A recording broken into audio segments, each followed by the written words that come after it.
People ask how Adam and Eve's children could multiply without marrying their own siblings. But that question begins with a closed creation. It assumes every person, every land, and every society had to exist before anyone obeyed God's command. That is backward. God first commanded mankind, "Be fruitful, multiply, fill the earth."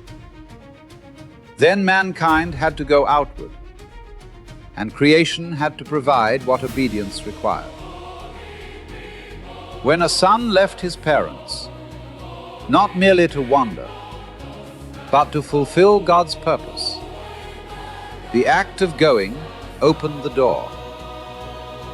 New land emerged.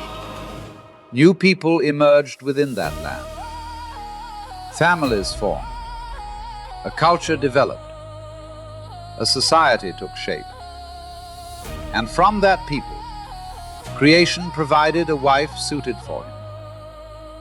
So God's command could continue bearing fruit. The partner was not required to come from the household he left. She could come from the land, people, culture, and society that became available as he moved beneath God's command. That is the pattern Cain reveals. Cain went out from the presence of his family. He entered Nod. There he had a wife, produced descendants, and built a city. The order matters. He went, a land received him. A wife was present.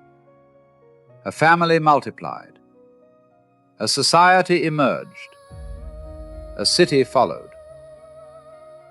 Where do people think nations came from? Where did cultures come from? Where did societies, territories, and continents come from? They emerged as humanity moved outward, and creation made room for mankind to fulfill what God commanded.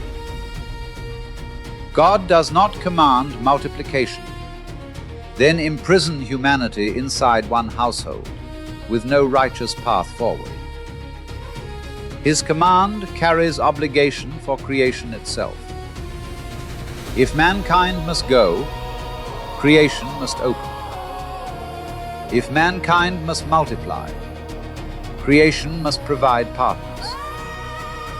If mankind must fill the earth, lands, peoples, cultures, and societies must emerge to receive them.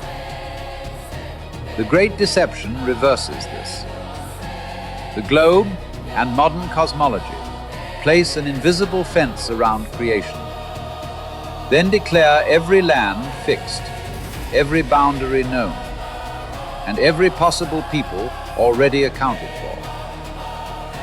Inside that artificial cage, incest appears unavoidable. But the cage came from man, not Scripture. God gave the command.